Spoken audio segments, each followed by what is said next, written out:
It's just gone 9 p.m. Thank you for choosing to spend your Saturday night with us here on ENCA. I'm Abigail Fasahi, and this is Newsnight.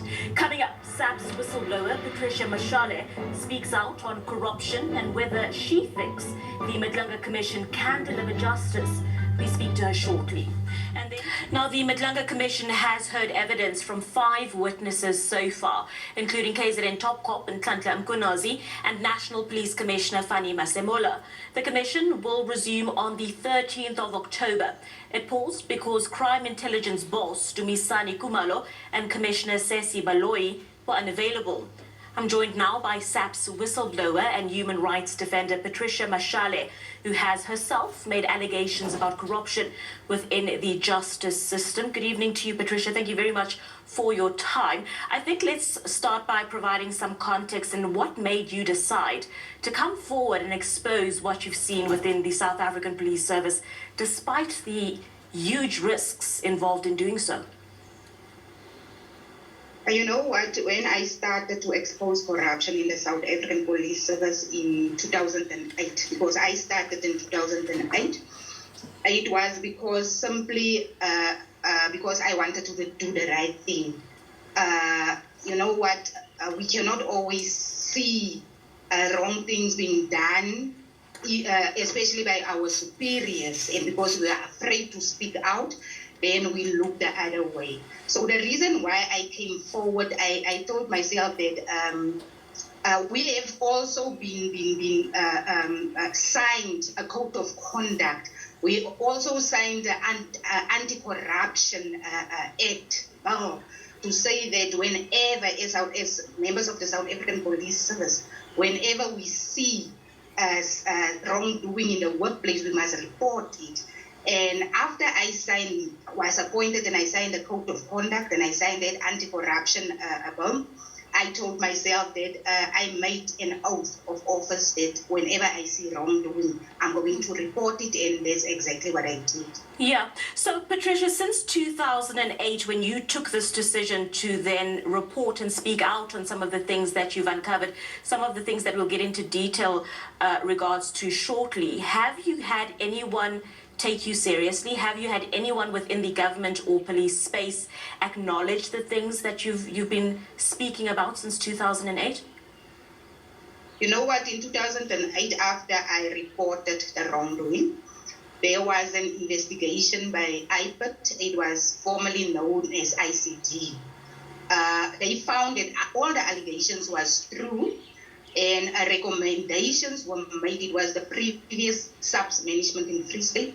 Recommendations were made by IPIT for everyone to be charged criminally based on the investigations and the findings.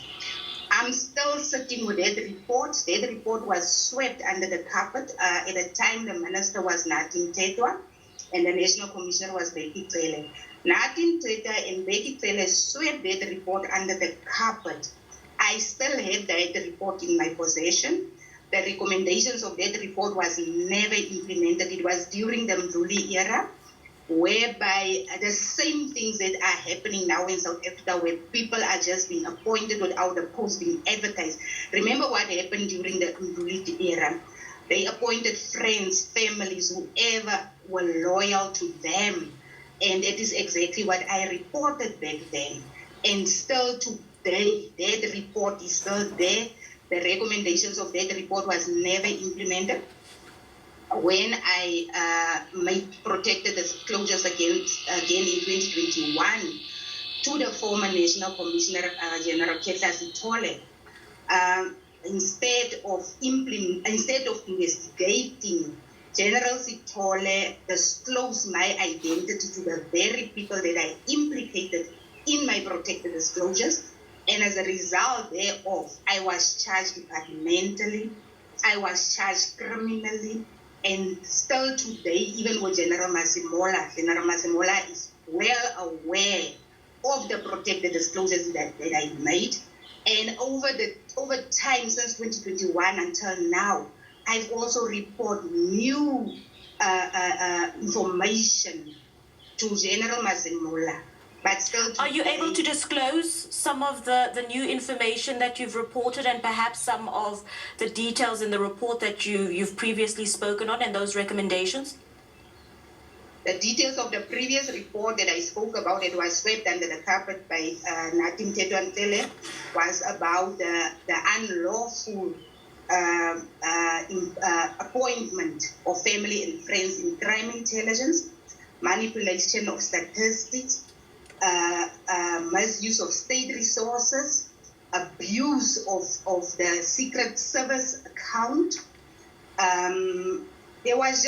There's a long report. I can even share that report with you because I'm also planning to share that report with the Mahlanga Commission in the ad hoc committee. And then I also reported smuggling of state-owned firearms. Firearms, they were meant for destruction. I reported it to Becky Taylor when he became the minister. I then reported it to Becky Taylor when he became the minister from around 2018.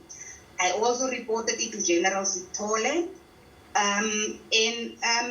Still today, nothing was done. And when General Masimola became the National Commissioner, I also reported that to General Masimola because still I have documents that I handed over to DPCI.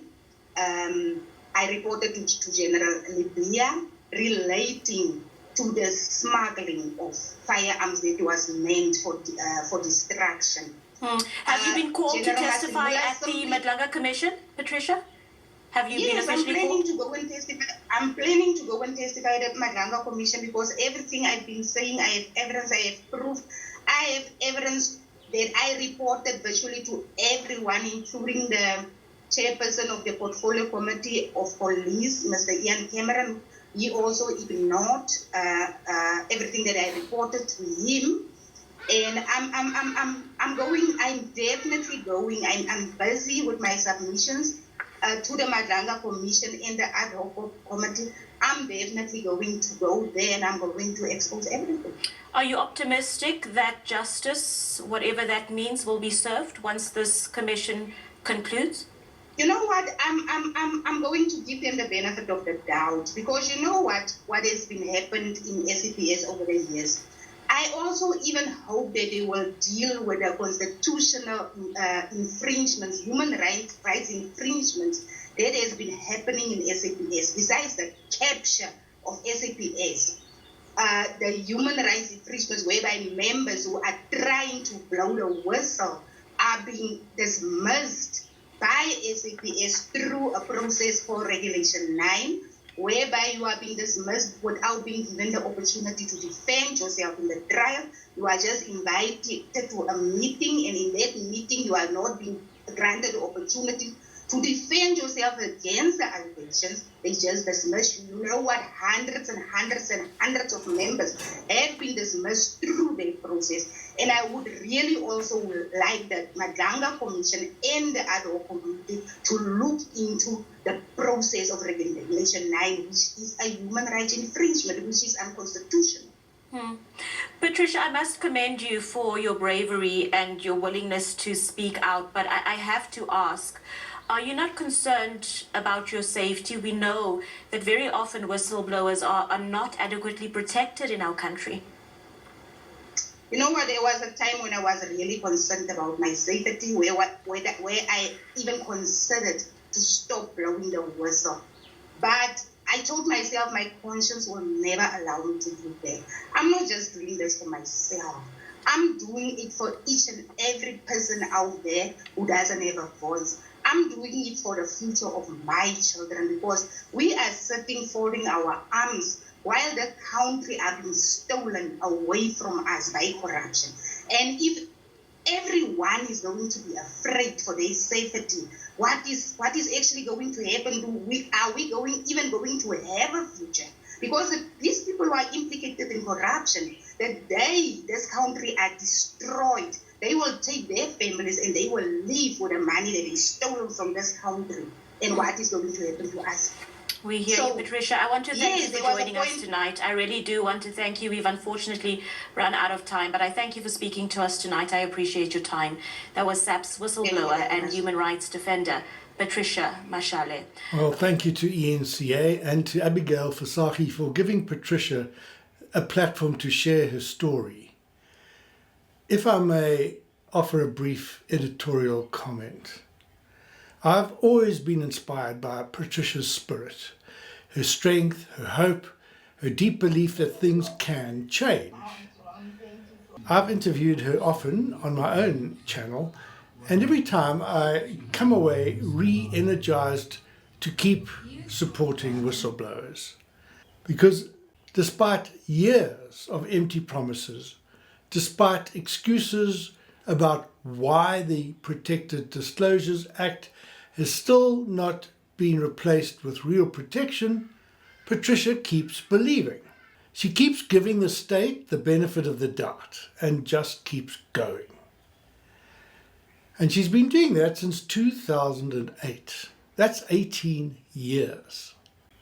I remember during the Zondo Commission, she said to me, I want a commission of inquiry into corruption into the South African Police Services. Honestly, I did not think it would ever happen. From my experience, I lean towards civil litigation because it at least can bring some measure of justice.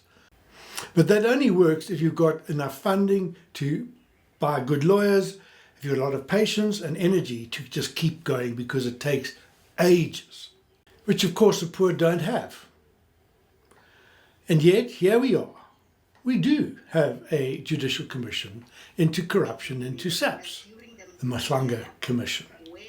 Now that's in no small part to people like Patricia.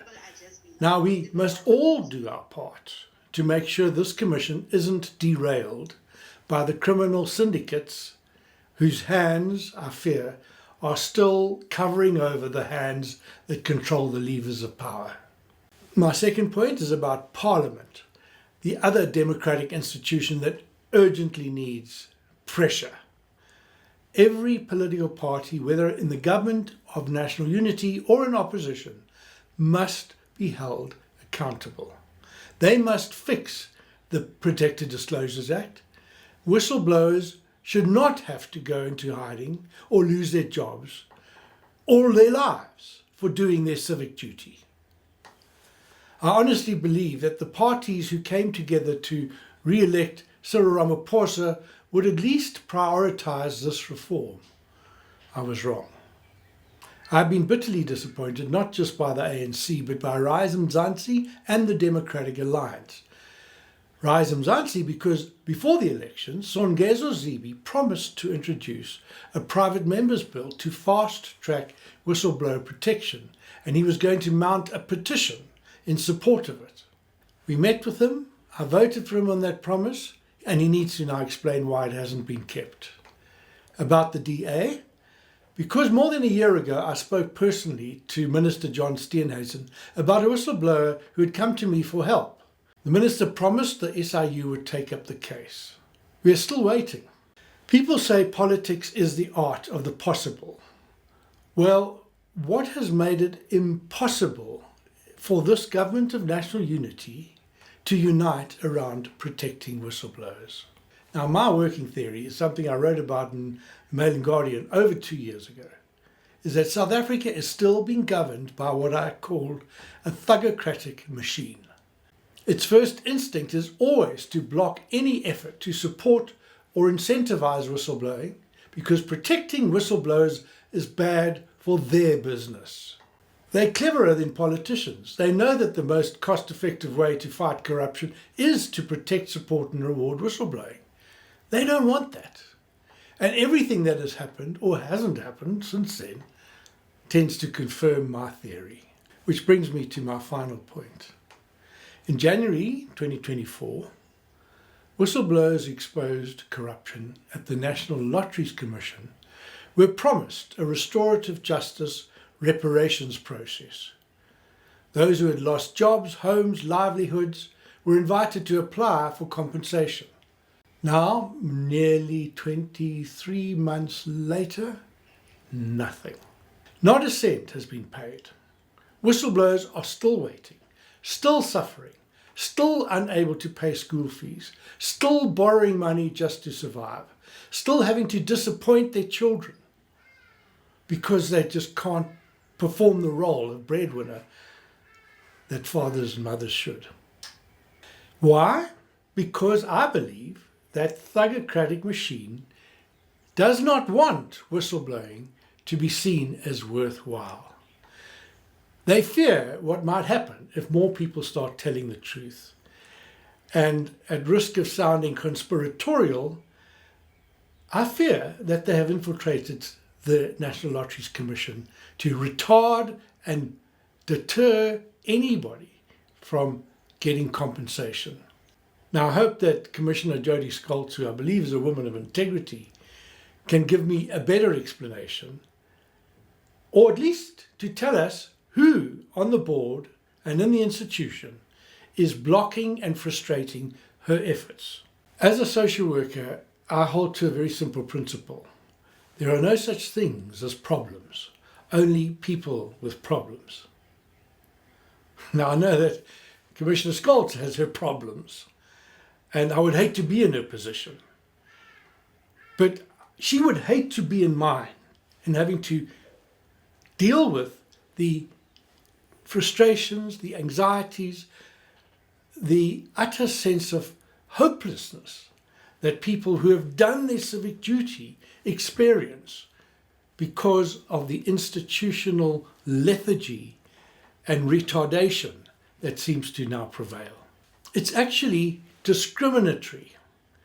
One of the most dehumanizing things that a person can experience is unfair discrimination. In fact, our Constitution forbids it in the Bill of Rights. Yet whistleblowers continue to face discrimination, danger, and destitution for doing their duty. So what can we do?